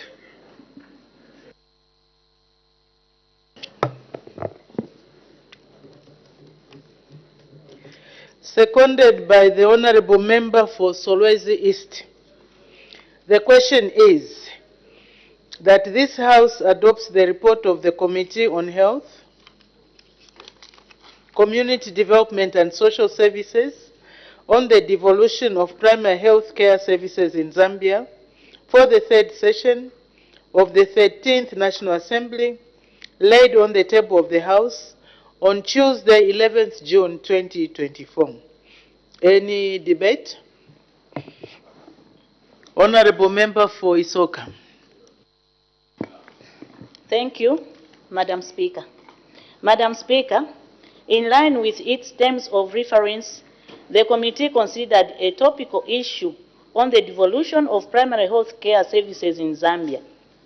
In carrying out this important task, the committee sought both written and oral submissions and interacted with various stakeholders. Madam Speaker, you will note that health sector reforms, particularly in the low-middle income countries, have in the last 2 decades focused on decentralization of health systems as a strategic and effective option for the reform of health systems. Devolution is therefore one of the key reforms programs that is currently being implemented by the government with the ultimate goal of creating efficiency in service delivery. It is further meant to positively affect performance of the health system by transferring responsibilities and health to the local government system. In recognizing the importance of the devolved health care system to any country, the committee resolved to undertake the study we are discussing today. Madam Speaker, during its deliberations with the stakeholders, the committee made several observations. In this regard, allow me to highlight some of the salient issues observed by the committee. First and foremost, the committee observed that despite the devolution of primary health care services being of the grave importance and central to national development, there is need for the government to have implemented the devolution of primary health care services in a phased approach. This would have created a platform from which the other authorities would have learned from before rolling out of the exercise countrywide. Madam Speaker, you may note that the local authorities have over the years not been discharging their mandate effectively, with some added functions arising from the devolution process. There is anxiety among the general public regarding the quality of health care expected.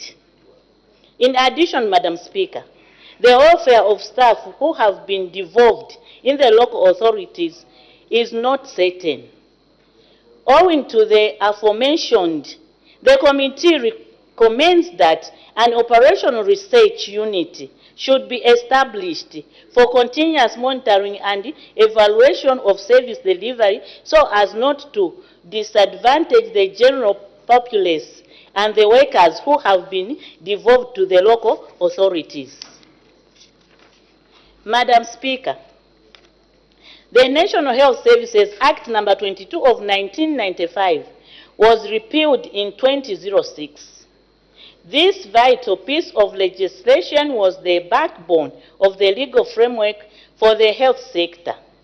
It is therefore surprising to the committee that it has not been replaced, despite there being other pieces of legislation to guide the operations of the sector. An overarching legal framework is missing. In light of this, the committee recommends that a National Health Services Bill should be developed and enacted in order to provide a clear framework for decentralization of the health sector and to also provide the overall health sector legal framework. The committee further observes that the National Health Policy does not provide a clear roadmap and is silent on the specific policy direction for the devolution of the health sector. It therefore goes without saying that the National Health Policy should be reviewed so that it can be aligned with the National Decentralization Policy. Madam Speaker, one of the issues that stood out for the committee during its interaction with the stakeholders is that while the Constitution and subsidiary pieces of legislation support the implementation of the National Decentralization Policy, other important pieces of legislation are lacking. If the decentralization process is to achieve desired expectations, existing legislation needs to be reviewed and aligned to the Constitution to strengthen the policy implementation. For example, while the Constitution gives the powers to administer the district to the town clerk, the Planning and Budgeting Act number 1 of 2020 assigns the administration to the District Commission, thereby creating conflict between the two offices. Madam Speaker, the committee observes that although there is decentralization secretariat in place whose main responsibility is to observe the implementation of the national decentralization policy, it is imperative to have in place a devolution transition authority. The mandate of such an authority would be to facilitate and coordinate the transition to the devolved system of government, facilitate the analysis and phased transfer of the functions, as well as develop a framework for the comprehensive and effective transfer of the devolved functions.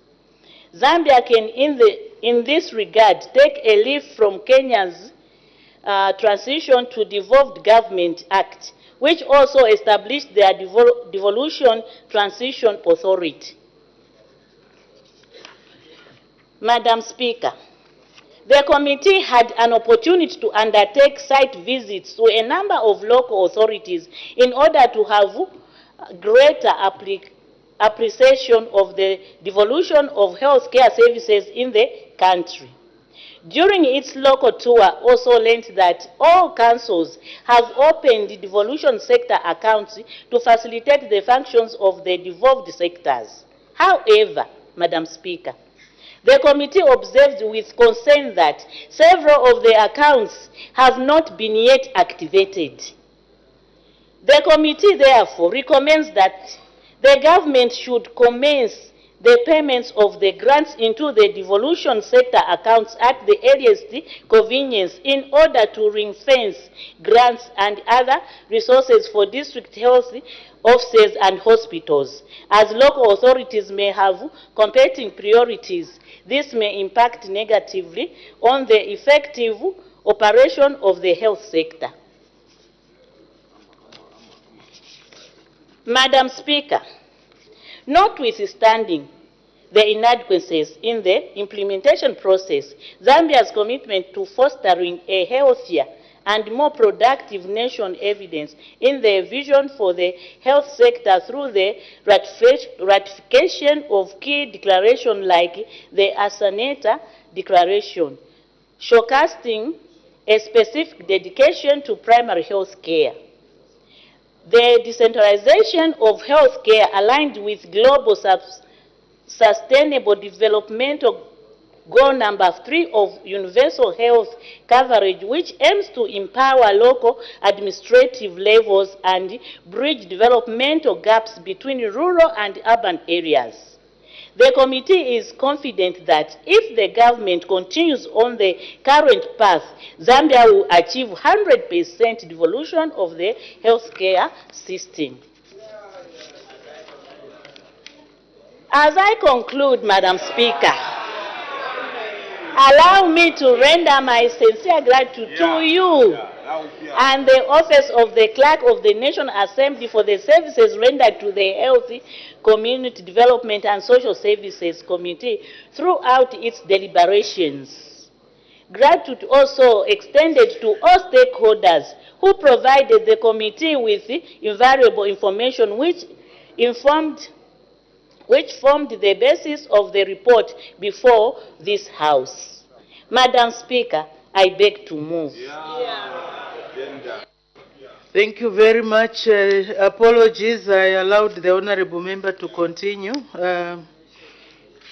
I declare interest. I have a soft spot for women.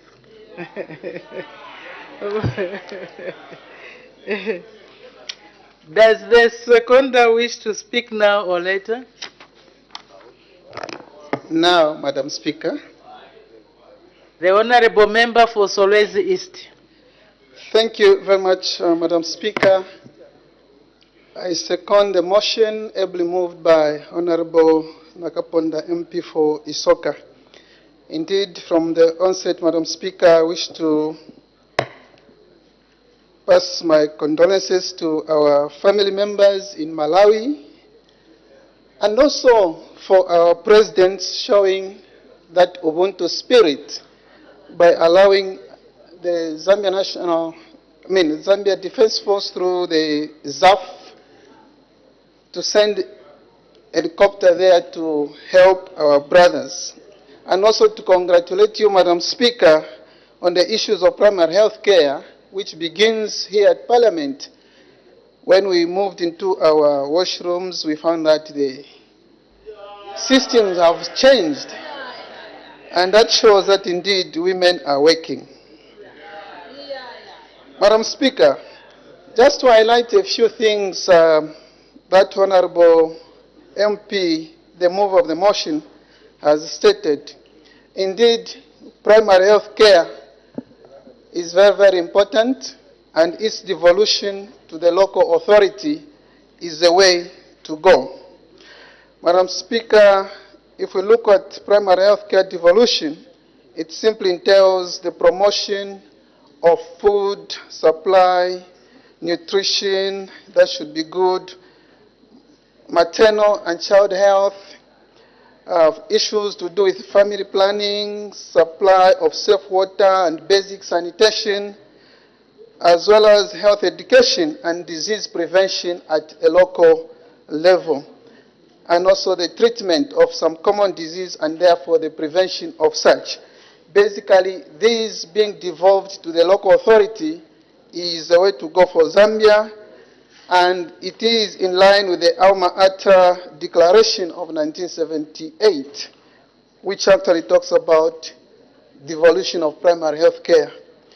Madam Speaker, it is indeed essential that the health care is universally acceptable to the community, and it must be affordable by the community. And it is in this line that the devolution of these primary health care services will have a first hand by the community to participate in decision making for what kind of primary health care services they need. And this is in line with the government policy of bringing health care and development closer to the people. Madam Speaker, from the tours that we undertook, we have seen after that devolution of primary health care to the local authority is very, very important. However, the local authorities, our councils, leave much to be desired. And these have been outlined in the report. For example, the attitude of our local authority personnel in line with the devolved functions. There have been a lot of uproar, a lot of misgivings from the stakeholders that we interacted with. They expressed anxieties, fears, uncertainties, resistance, especially to those who have been transferred from the health sector to the local authority.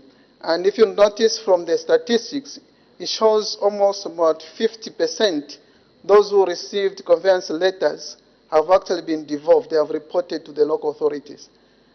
Meaning about 40–45% have not reported. Why? Because of the fears, the anxieties, the uncertainties. And it is incumbent upon the recommendations from the committee that the Ministry of Health, together with the local authorities, put up robust sensitization programs. I give an example in my constituency. When I was there visiting last week, I asked the health people there about the devolution. They said, we are not aware of it, we don't know what it is. Okay. And this is actually a message to all the local authorities. Apart from those which have advanced, like the local authorities which are in town, those which are in the rural areas, really they do not understand the issues to do with the devolution of primary health care. So there is need for the sensitization. However, the lessons learned from Kenya, Madam Speaker, is that Kenya has achieved the devolution of primary health care based on a number of pillars. For instance, they have very strong legal and policy framework. They also have the transition to devolved government act, the Health Care Act, the Social Health Insurance Act, the Facilities Improvement Financing Act, Digital Health Act, and the universal health coverage policy, among others. And for us, we noticed that, yes, the pronouncements have been made to devolve the health services at primary level. But as the honorable member who moved the motion stated, that we need to review our health policies, the National Health Devolution Act, and so on, so that we strengthen the legal framework and the policy framework in order to achieve that 100% devolution of primary health services. Madam Speaker, we see from other jurisdictions like Kenya that because of devolution of primary health care, there's been an increase in terms of financing. And indeed, when we devolve the functions at primary health level, the resources together with the personnel must devolve so that we are able to achieve the intended goal. We also learned lessons that through devolution in Kenya, they have actually improved and increased infrastructure at primary health level, as well as the human resource. So indeed, the local authorities must work together with the devolved health personnel in order to see to it that community health is promoted. For we know that indeed prevention of disease is the best way to go, because we actually cut off the resources that are spent mostly on curative measures. So when we devolve these functions as a way to go, indeed we are going to promote and prevent unwarranted diseases like we had the cholera outbreak. So imagine if we had devolved these functions, we wouldn't be talking about cholera, because water, sanitation, and all those kind of things would have been taken care of. So, Madam Speaker, in supporting this motion, indeed, devolution is the way to go. It is accepted by every single stakeholder that we interacted with. I beg to support. Thank you. Thank you. Any further debate? The Honorable Member for Kamfinsa. Madam Speaker, allow me to thank Chairperson for the committee and her team, Vice Chairperson, for this report on primary health care and at what level it must be able to function. Madam Speaker, we should always attempt to simplify this debate for the public that is following proceedings. The issue that we are discussing, Madam Speaker, relates to who should report to who and what duties should they perform. As I was reading this report, Madam Speaker, I thought that it would be important, first of all, to pay tribute to those that have come before us. The Parliament before us, the Parliament in the other session, our founding fathers, who obviously did some of the work that we are building upon today in the context of primary health care. I think the chairperson has explained what primary health care is, but maybe to simplify it for our people out there. Devolving primary health care to local authorities, Madam Speaker, simply means having a report structure which allows the local authority to know what is happening in terms of primary health care, to know how much money they need, to know what funding will be made available, to know what challenges they are facing. And from this report, Madam Speaker, I note that there is no acknowledgement that actually this thing has already started. We might be having a debate here today on the understanding that this is when we want to devolve. Some of us, Madam Speaker, were privileged to serve at a local authority. And what used to happen, Madam Speaker, is basically the Director of Health bringing a report to a committee of a council. The same way Parliament has got a committee system, even a local authority has got a committee system. So there's a committee on health at every local authority in Zambia. So what normally happens is that the district health director will simply prepare a report at committee stage, bring a report and be able to inform the local authority that these are the challenges these health facilities are facing. Now, that reporting, Madam Speaker, does not take away the responsibility of Ministry of Health. So this report today is basically reminding us that can we achieve more at primary health care level if local authorities were involved in understanding the problems that local authorities are facing in ensuring that they deliver primary health care. And I'll quickly go to the recommendations that the chairperson has presented today. For instance, there's a recommendation which has been made by the committee that we must establish a health services commission for those workers who have moved from Ministry of Health and are now in local authorities. Madam Speaker, there is no need to create that commission. Number one, it is a cost. Secondly, at local authority level, we already have the Local Government Service Commission. So if in the Local Government Service Commission, Madam Speaker, we don't have an expert on health care, the President can actually appoint a commissioner to sit on the Local Government Service Commission with expertise on health care. Because basically, you want, when an issue comes that relates to health care, someone in the commission should be able to understand what that issue is. So my suggestion, recommendation number one, Madam Speaker, is that there is no need to set up a health services commission.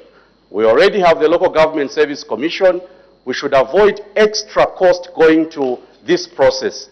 2-3 people can be added to the existing Local Government Service Commission to ensure that we achieve what is supposed to be achieved. Recommendation number two, Madam Speaker. In the report that has been presented today, we have been told that there are those workers who are anxious. There is anxiety. They are worried that if they move from Ministry of Health and they go to the local authority, their progression in terms of their career will be affected. Madam Speaker, there are two things that can make a professional progress. Number one, they must build their capacity. If you have a certificate or if you have a diploma, the next thing you must tell yourself as an individual is that I need to enhance my academic qualification.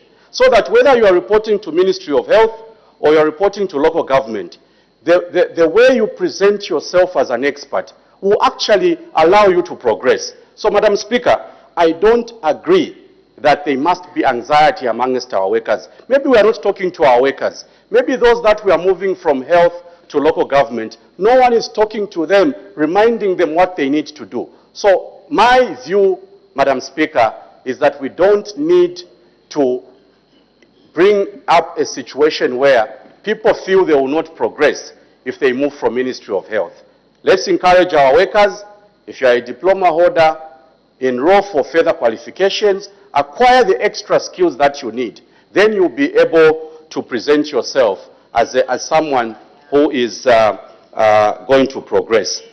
Thirdly, Madam Speaker, there's another important aspect which has been raised. There are 10 laws that the people of Kenya have enacted simply to deal with primary health care. Madam Speaker, I'm standing here and I'm asking myself, do we need to also come up with 10 pieces of legislation simply to get primary health care to the local authority? I don't agree. First of all, it will be a tedious process. It will be a cost that will come simply to come up with 10 laws. What we simply have to ask ourselves, Kenya has got the Social Insurance Act. Do we have anything that deals with insurance in Zambia? Yes, we do. Do we have any policy or any regulation that deals with universal coverage? Madam Speaker, we do. So we may not have to copy everything that our colleagues have come up with. Maybe what we may need to do is amend our existing laws. Because obviously, we have laws as a country that already deal with some of these very, very important issues.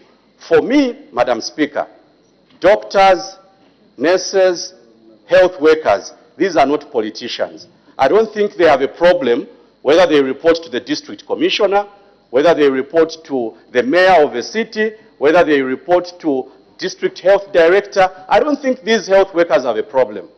The problem comes in when us, the elected officials, tell them, don't report to this person. I think that health workers, for what they believe in, the profession that they pursue, These are individuals who don't really mind who they are reporting to. What is critical, Madam Speaker, is providing access to health care for our people.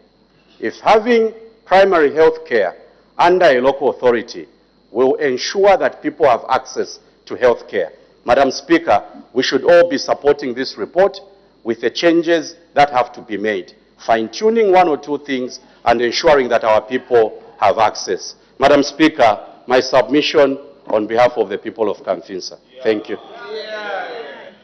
Thank you very much. The Honorable Member for Dundumwezi.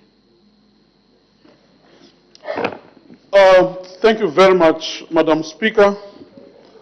Madam Speaker, this will be the shortest debate ever. I just want to state that if indeed we want to give or take health to our local authorities, we are making a very great mistake. These local authorities, Madam Speaker. Order.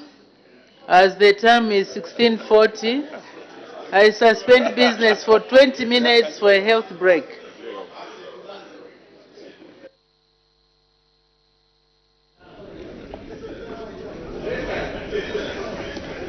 Good afternoon. Thank you so much for still being with us on Parliament Television. Business of the House has been suspended for a 20-minute health break, and so we expect business to resume at 17 hours. And at the time business was being suspended on the floor of the House was Dundumwezi Member of Parliament about to start debating to a committee report that has been moved by Isoka Member of Parliament, Ms. Marjorie Nakaponda, urging the House to adopt the report of the Committee on Health, Community Development and Social Services on the devolution of primary health care services in Zambia for the third session of the 13th National Assembly laid on the table of the House on Tuesday, 11th June 2024. And so this report has been seconded by Solowezi East Member of Parliament, Mr. Alex Katakwe. And when business resumes at 17 hours, we expect Dundumwezi